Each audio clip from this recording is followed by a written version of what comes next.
প্রিয় শিক্ষার্থীরা, সবাই কেমন আছো? নিশ্চয়ই ভালো আছো। আমিও ভালো আছি। দেবনগর বেগম রোকেয়া মাধ্যমিক বিদ্যালয় অনলাইন ক্লাসে সবাইকে স্বাগতম। প্রিয় শিক্ষার্থীরা এবং সম্মানিত অভিভাবকবৃন্দ এবং শিক্ষকবৃন্দু, সবাইকে দেবনগর বেগম রোকেয়া মাধ্যমিক বিদ্যালয়ের পক্ষ থেকে আন্তরিক শুভেচ্ছা এবং অভিনন্দন। বিশ্বব্যাপী করোনা ভাইরাস মহামারী অর্থাৎ কোভিড-19 মহামারীর জন্য সকল শিক্ষক এবং সকল শিক্ষা প্রতিষ্ঠান বন্ধ থাকার কারণে আমাদের বর্তমান সরকার, সংশ্লিষ্ট মন্ত্রণালয় এবং আমাদের বিদ্যালয় পরিচালনা কমিটির উদ্যোগে আমার ঘরে আমার স্কুল শিরোনামে যে অনলাইন ক্লাস পরিচালিত হচ্ছে, তারই ধারাবাহিকতায় আজকের আমার এই অনলাইন ক্লাস পরিচালনা করছি। এই ক্লাসটি নবম এবং দশম শ্রেণীর গণিত বিষয়ের উপর। তো আমি পুলকেশ গাইন, দেবনগর বেগম রোকেয়া মাধ্যমিক বিদ্যালয় সহকারী শিক্ষক গণিত, সাতক্ষীরা সদর, সাতক্ষীরা। তো আমি আজকের যে ক্লাসটি পরিচালনা করতে যাচ্ছি সেটা হচ্ছে নবম দশম শ্রেণীর গণিত বিষয়ের একটি বিষয়, সেটা হলো বৃত্তস্থ চতুর্ভুজ।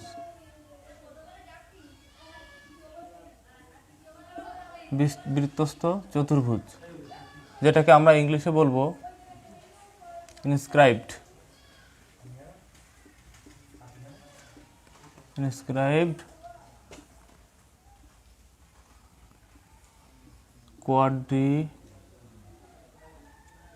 কোয়াড্রিলেটারালস অর্থাৎ বৃত্তস্থ চতুর্ভুজ। তো এই বিষয়টি আলোচনা করার পূর্বে আমি তোমাদেরকে বলতে চাই যে আমরা বৃত্তস্থ চতুর্ভুজ, আমরা নিশ্চয়ই চতুর্ভুজ কি জানি, অর্থাৎ চারটি বাহু দ্বারা সীমাবদ্ধ ক্ষেত্র হতে হবে। কিন্তু এই চতুর্ভুজটি যদি কোনো একটি বৃত্তের অন্তর্ভুক্ত হয়, অর্থাৎ বৃত্তের মধ্যে অবস্থান করে, তাহলে এটাকে আমরা বৃত্তস্থ চতুর্ভুজ বলতে পারি। তার আগে আমি আরও একটি বিষয় তোমাদেরকে ধারণা করতে চাই, সেটা হচ্ছে আমরা জানি একটি ত্রিভুজ তিনটি বাহু দ্বারা তৈরি হয়, কিন্তু এই ত্রিভুজটির তিন বাহুর সমষ্টি, অর্থাৎ এই তিনটি কোণের সমষ্টি কত ডিগ্রি হয়? 2 সমকোণ, অর্থাৎ 180 ডিগ্রি, অর্থাৎ 2 সমকোণ 180 ডিগ্রি। তাহলে চারটি বাহু দ্বারা যে সীমাবদ্ধ ক্ষেত্র চতুর্ভুজ, এই চতুর্ভুজটিকে কিন্তু আমরা যদি 2 ভাগ করি, তাহলে আমরা দেখতে পাচ্ছি খুব সহজেই যে 2টি ত্রিভুজ তৈরি হয়। একটি চতুর্ভুজে 2টি ত্রিভুজ তৈরি করা সম্ভব। তাহলে এটিকে যদি এর কোণগুলোকে যদি আমরা 180 ডিগ্রি বলি, আর এটিও তাহলে 180 ডিগ্রি, আমাদের টোটাল হচ্ছে 360 ডিগ্রি, অর্থাৎ 90 ডিগ্রি করে যদি এক সমকোণ হয়, আমরা এটাকে বলছি 4 সমকোণ। অর্থাৎ চতুর্ভুজের 4টি কোণের সমষ্টি তাহলে 4 সমকোণ। ত্রিভুজের 3টি কোণের সমষ্টি 2 সমকোণ হলে চতুর্ভুজের 4টি কোণের সমষ্টি 4 সমকোণ। কিন্তু এই কোণগুলোর পরিমাপ বিভিন্ন হতে পারে, এখানেও কোণগুলোর পরিমাণ বিভিন্ন হতে পারে, অর্থাৎ যে সবগুলো সমান হতে হবে তা না, এখানেও চতুর্ভুজের কোণগুলো বিভিন্ন হতে পারে। কিন্তু আমাদের আজকের যে বৃত্তস্থ চতুর্ভুজ, এখানে আমরা দেখব যদি কোনো বৃত্তে একটি চতুর্ভুজকে অন্তর্লিখিত করা যায়, অর্থাৎ বৃত্তের অন্তর্ভুক্ত হয়, সেটা যেমনই হোক,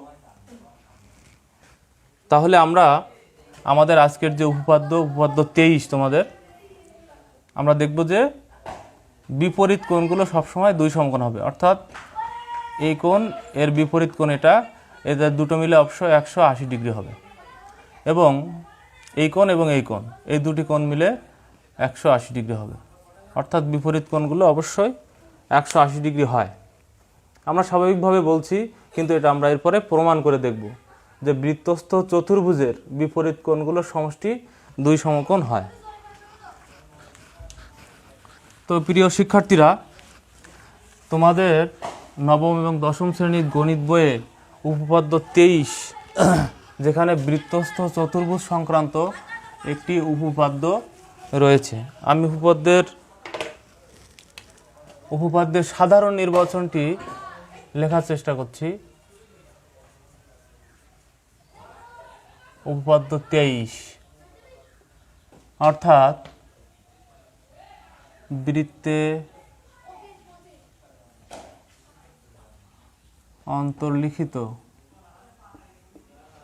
অন্তর্লিখিত চতুর্ভুজের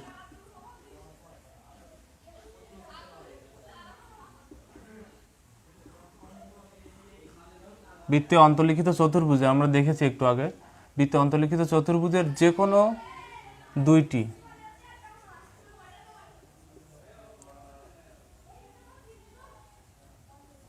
বিপরীত কোণের সমষ্টি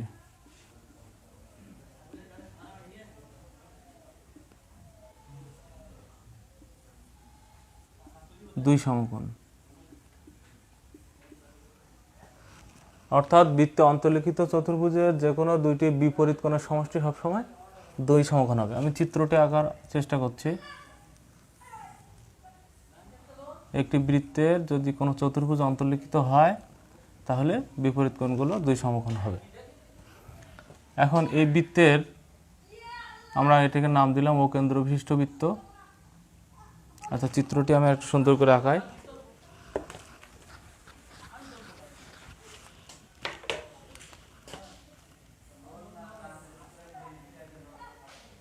ও কেন্দ্র বিশিষ্ট বৃত্ত, চতুর্ভুজটি এভাবে আঁকাচ্ছি, তাহলে সহজে বুঝতে পারবো। ABCD নাম দিলাম। আমরা এখানে তাহলে বলতে পারি, খুব সহজে বলতে পারি, এই উপপাদ্য অর্থাৎ সাধারণ নির্বাচন, যেটা সাধারণ নির্বাচন লিখি আমি এখানে, উপপাদ্য 23-এর সাধারণ নির্বাচন। সাধারণ নির্বাচন উপপাদ্য 23।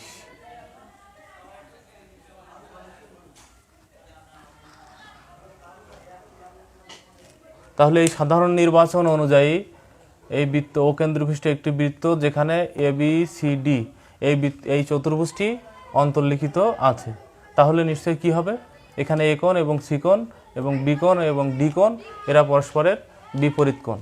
আমরা বিশেষ নির্বাচনটা তাহলে এভাবেই লিখব। আমরা উপপাদ্যে সাধারণ নির্বাচনে যেটা দেখেছি ওইটাকে আমরা নাম দিয়ে লিখব, অর্থাৎ মনে করি চিত্র অনুযায়ী লিখব। মনে করি ও কেন্দ্র বিশিষ্ট বৃত্তে, খুব সহজে তোমরা এটা বুঝতে পারবে একটু যদি মনোযোগ সহকারে দেখো। আমরা ও কেন্দ্র বিশিষ্ট বৃত্তে এঁকেছিলাম। ও কেন্দ্র বিশিষ্ট বৃত্তে ABCD একটি চতুর্ভুজ, তাই না? মনে করি ও কেন্দ্র বিশিষ্ট বৃত্তে ABCD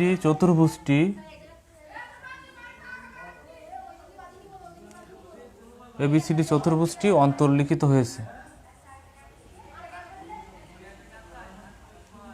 আমরা সাধারণ নির্বাচন অনুযায়ী বিশেষ নির্বাচন লিখছি, অন্তর্লিখিত হয়েছে। ও কেন্দ্র বিশিষ্ট ABCD চতুর্ভুজটি অন্তর্লিখিত হয়েছে।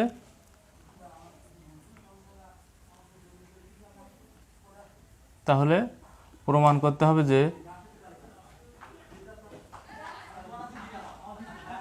কি হবে, তাহলে BAD কোণ আর এখানে BCD কোণ, এই দুটি বিপরীত কোণ। আবার এদিকে দেখতে হচ্ছে যে ABC কোণ প্লাস ADC কোণ। ABC কোণ আমরা কোন কোণটা লিখলাম, এই কোণ, চতুর্ভুজের এই কোণ। ABC কোণ প্লাস এখানে কি হচ্ছে ADC কোণ, এই কোণের বিপরীত কোণ এই কোণ, সমান সমান কি হবে, দুই সমকোণ। তোমরা খেয়াল করবে সাধারণ নির্বাচন অনুযায়ী আমরা লিখছি, এটা লিখলাম একইভাবে যে বিপরীত কোণের সমষ্টি দুই সমকোণ, অর্থাৎ ABC কোণের বিপরীত কোণ ADC কোণ, তাই এই দুটো কোণকে যোগ করলে দুই সমকোণ হবে। অনুরূপ একইভাবে আবার কি হচ্ছে, এই বৃত্তের এই চতুর্ভুজে আরও দুটি বিপরীত কোণ আছে, তাই না, আমাদের উপপাদ্য অনুসারে। তাহলে BAD কোণ প্লাস BCD কোণ, অর্থাৎ এখানে এই কোণটি এবং এখানে এই কোণ।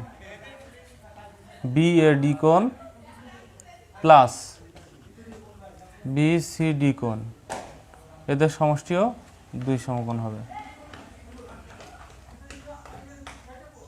দুই সমকোণ।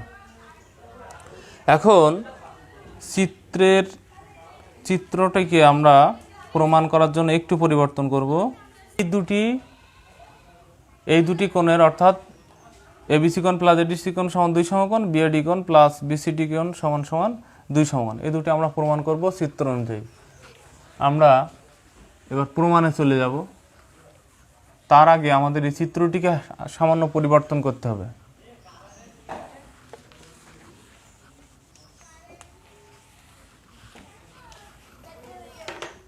যেটা প্রমাণ করতে হবে আমি এখানে আবার একটু লিখে রাখি, এবিসি কোণ প্লাস এডিসি কোণ সমান সমান দুই সমকোণ।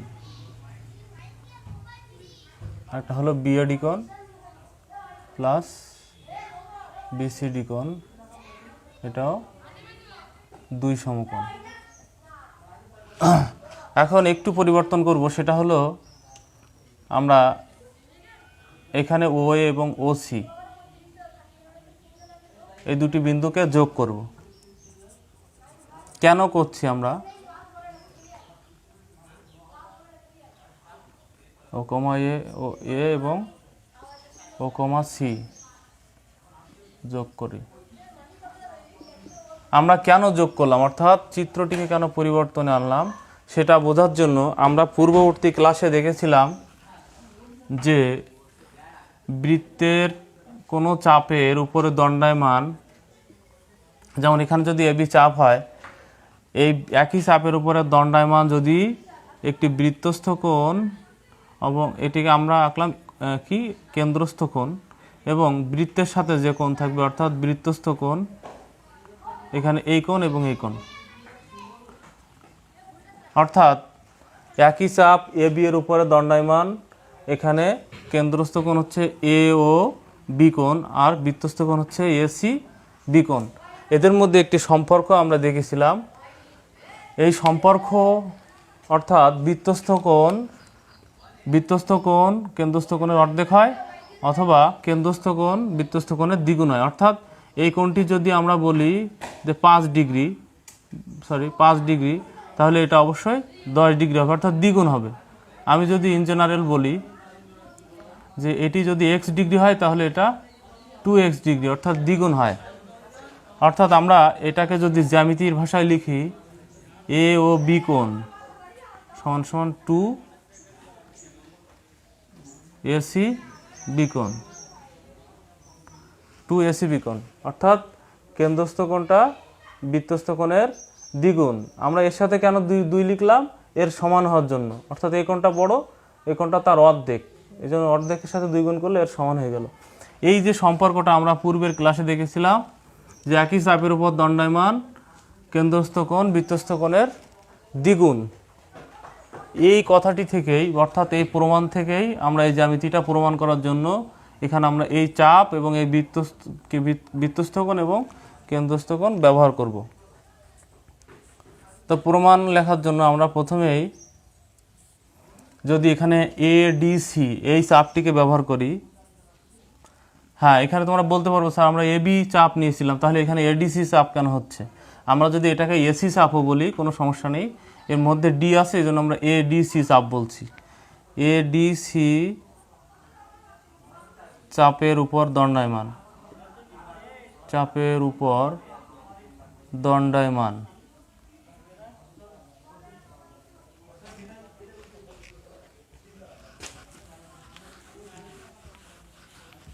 এই দুটি কোণকে আমরা লিখব আগে।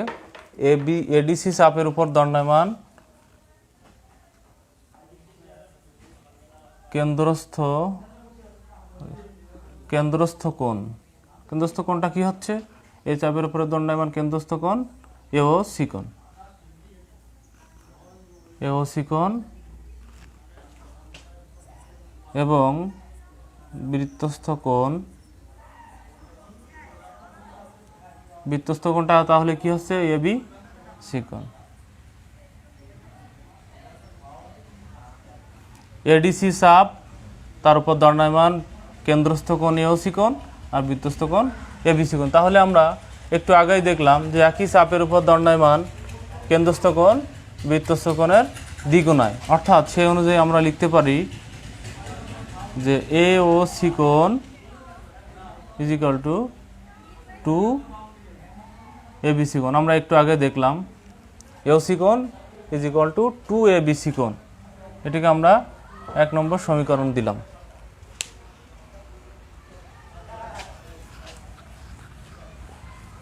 আমি চিত্রটা একটু এক সাইডে লিখছি, দেখা যাচ্ছে না।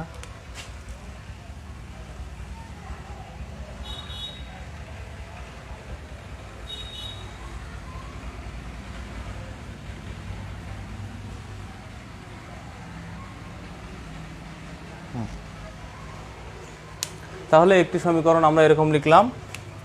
এরপরে আমি আবার উপরে চলে যাচ্ছি।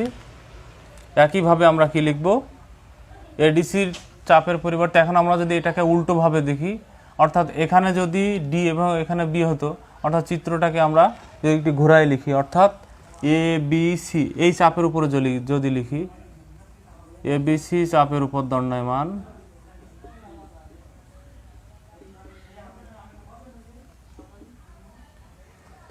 কেন্দ্রস্থ কোণ।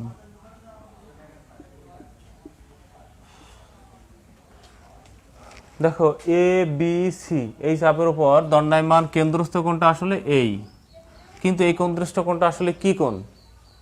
কেন্দ্রস্থ কোণটা আসলে দেখো দুই সমকোণের থেকেও আরো বড়, অর্থাৎ এখানে যদি দুই সমকোণ হতো, দুই সমকোণ থেকে আরো বড়, তাহলে এটাকে আমরা নিশ্চয়ই প্রবৃদ্ধ কোণ বলি। আমরা জানি একই চাপে অর্থাৎ এবিসি চাপের উপর দণ্ডায়মান কেন্দ্রস্থ প্রবৃদ্ধ কোণ, আমি এখানে প্রবৃদ্ধ কথাটি লিখছি, কেন্দ্রস্থ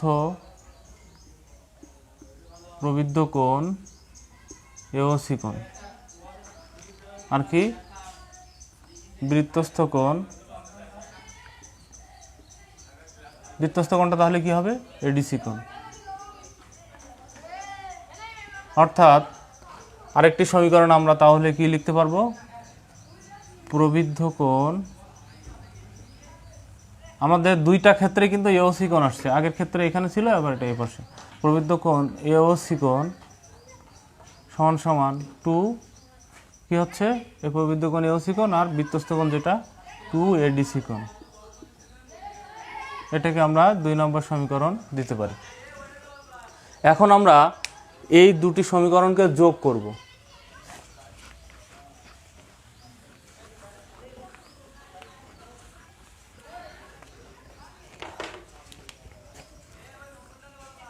এক ও 2 নং সমীকরণ যোগ করে পাই।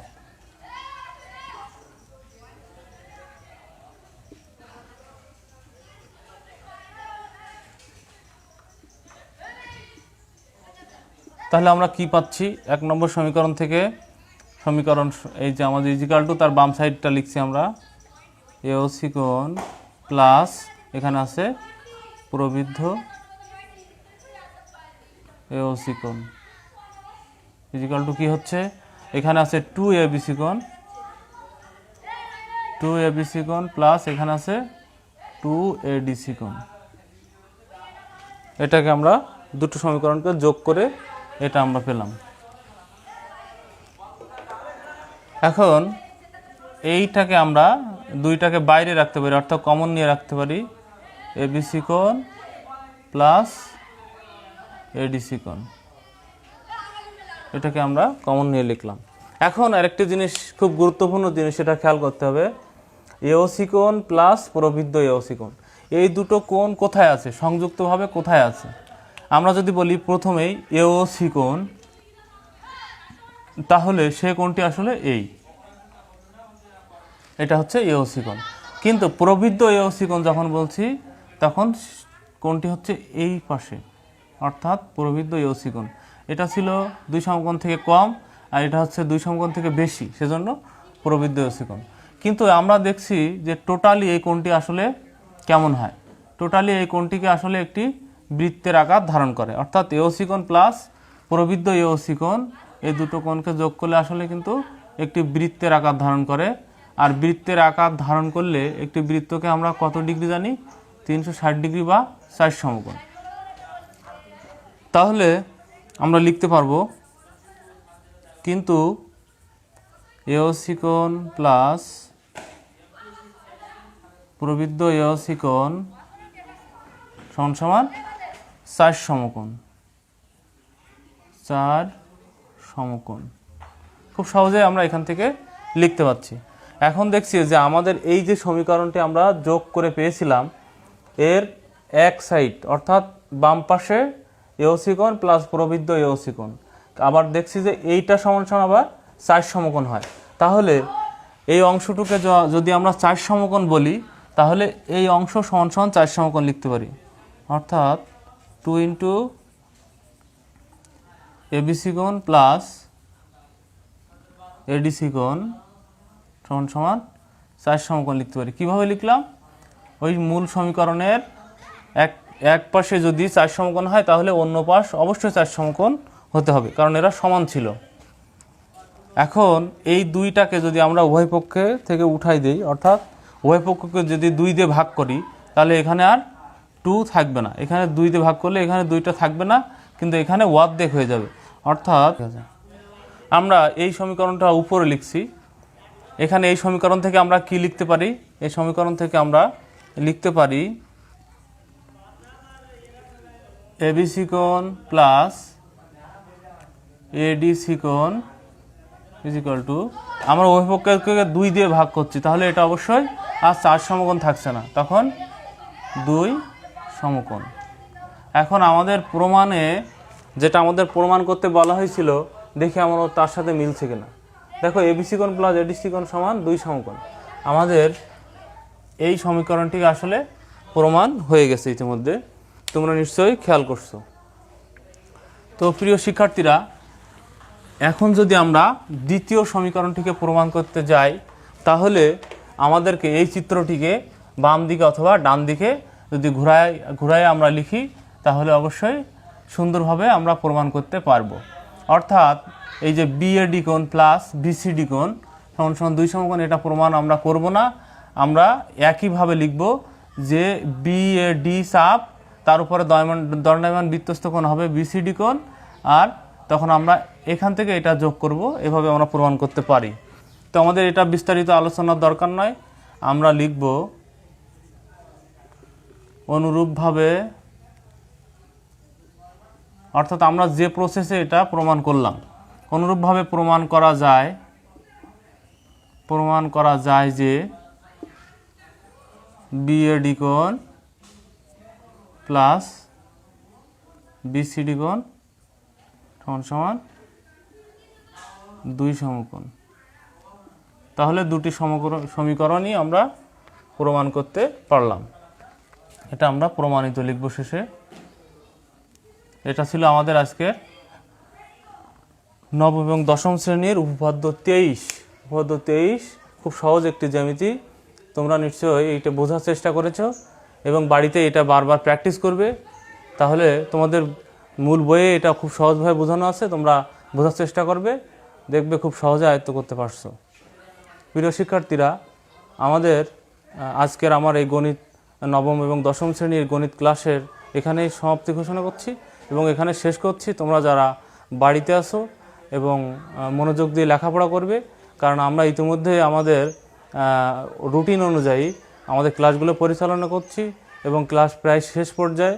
তোমরা অবশ্যই পূর্বের ক্লাসগুলো দেখেছো এবং এগুলো দেখছো, মনোযোগ সহকারে দেখবে।